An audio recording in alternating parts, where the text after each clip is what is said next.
Akkam jirtu hordoftoonni YouTube chaanaalii kiyya baga nagaan dhuftan Dr. Birruu Caalaati. Egaa har'a akkuma turreetti gubbaatti argitan kana gaafilee karaa keessaa yeroo garaagaraa gaafatamaa turan tokko irrattan har'a viidiyoo qabadhee dhufe.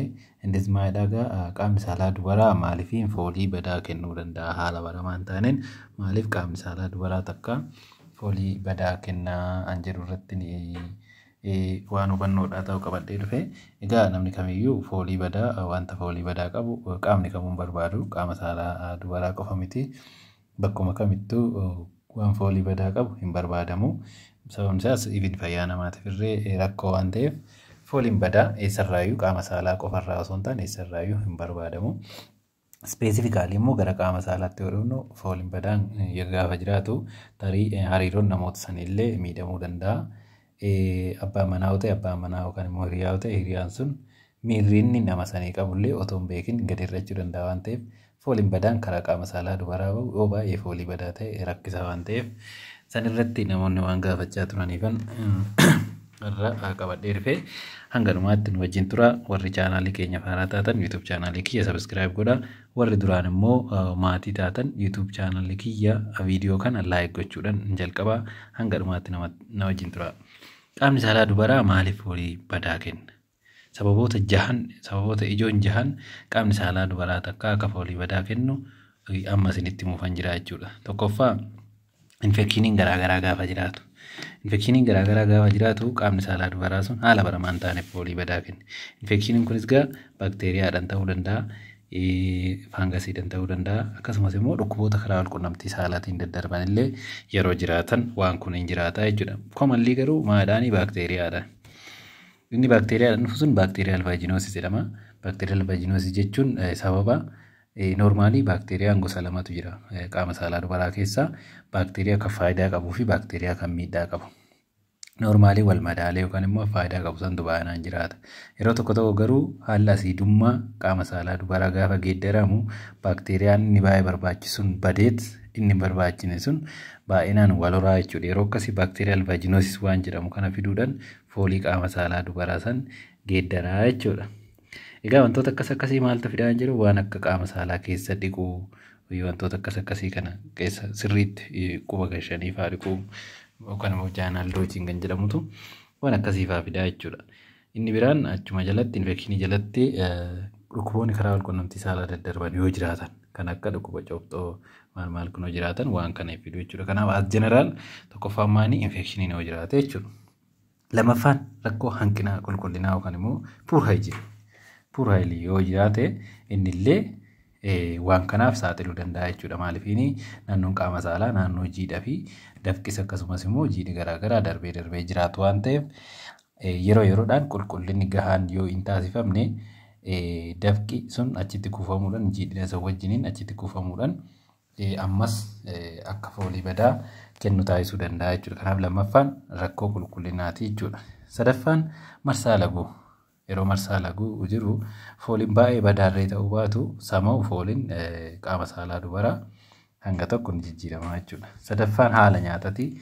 Nyaatonni tokko tokko kan akka qullubbii adii akkasumas immoo nyaata qibaatiin itti baate akkuma foolii qaamaa bakka biraa geeddaru sama'u foolii qaama saalaa dubaraas ni geeddara jedhamee yaadama waan ta'eef nyaatonni akkasii kunillee foolii qaamaa ni geeddaru jedhamee yaadama jechuudha.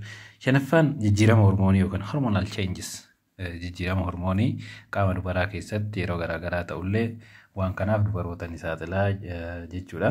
Jijjiiramni hormoonii kunis gaa yeroo kam ta'u yeroo ulfaa yeroo marsaan laguu itti dhufu akkasumas immoo erga marsaan laguu irraa deebi'e yookaan irraa dhaabate. Erga marsaan laguu irraa dhaabate jechuun laguu isa ja'an dhufu an dhaabatu osoo hin taane dubartiin takka marsaa laguu gaafa arguu dhiistu jechuudha. Bishaalee waggaa 45 hanga 50 gidduutti isa ta'u postmenopausaal yookaan immoo marsaa laguu erga arguu dhaabdee booda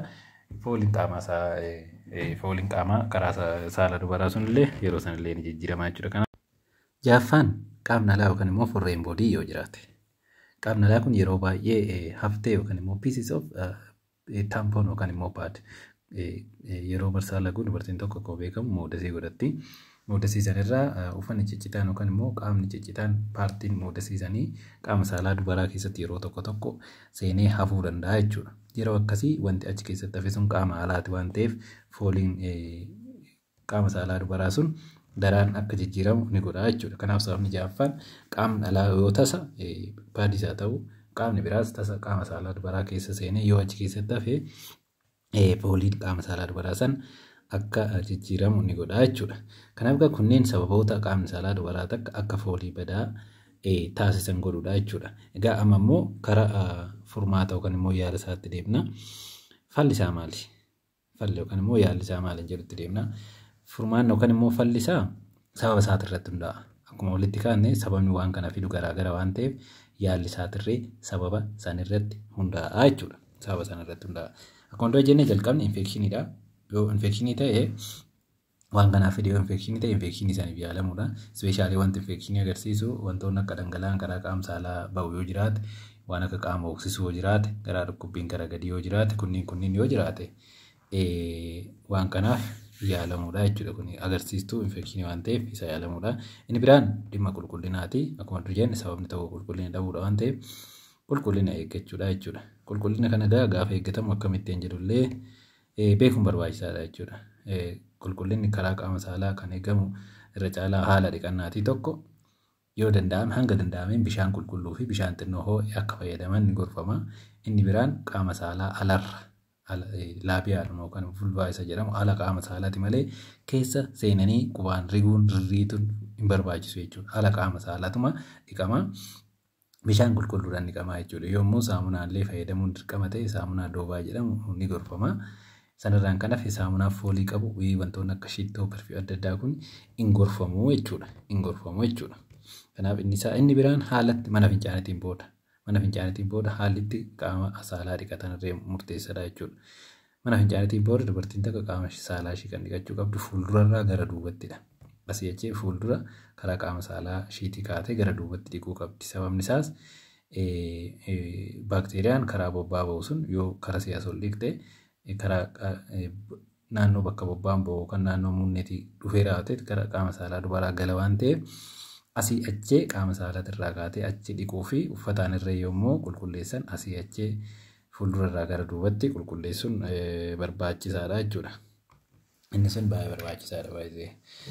Inni biraan yeroo marsaa laguu paadii sa'aatii 4 hanga 6 gidduutti jijjiirrachuun barbaachisaadha. Sa'aatii 6 caalan turuu moodasii jechuudha. Sa'a 6 caala yoo ture baakteeriyaan akka wal horgodha waan ta'eef sa'aatii 4 hanga 6 gidduutti moodasii geeddarachuu qabdi jechuudha dubartiin sun. Inni biraan haala uffannaa jalaa yookaan immoo andarwiiriin uffata baay'ee nama qabu ta'uu qabu uffata haphii keessatti uffatan yookaan immoo uffatoota jibriirraa hojjetaman yoo ta'e ni filatamaa jechuudha. Kana ta'uun hafee uffata baay'ee taayitii nama godhu yookaan immoo qaama saalaa dubartii sanii gogsee qabu yoo ta'e inni sun waan kanaaf ni saaxila waan ta'eef jechuudha. Kanaaf haalli uffannaallee murteessaadha jechuudha. Egaa kanaaf kanneen gochuudhaan dubartiin takka foolii qaama saalaa ishee kan badaa ta'e akka inni deebi'u gochuu ni dandeessi jechuudha. Garuu wanta hundarra yoo wantoonni infekshinii agarsiisan jiraate isa san yaalamuun barbaachisaadha jechuudha. Yaalamuun barbaachisaadha. Kanaaf har'a ga'anis kanumaan qabadhee dhufe I think viidiyoo har'aa kanarraa waan baay'ee bartudha yaada keessattuu dubaroonni. Kanaaf yoo viidiyoo keenya jaallattan laayik godhaa. Gaafii biraa yoo qabaattan koomentii jalatti nu barreessaa. Odeeffannoo fayyaa biraa argachuu barbaannan karaa fuula yuutuubii kan feesbuukii Dr. Durboo Caalaa jedhuu fi akkasumas immoo dabalataan karaa fuula tiiktookii Dr. Durboo Caalaa jedhuun nu argachuu dandeessu. Fayyaa ta'aa.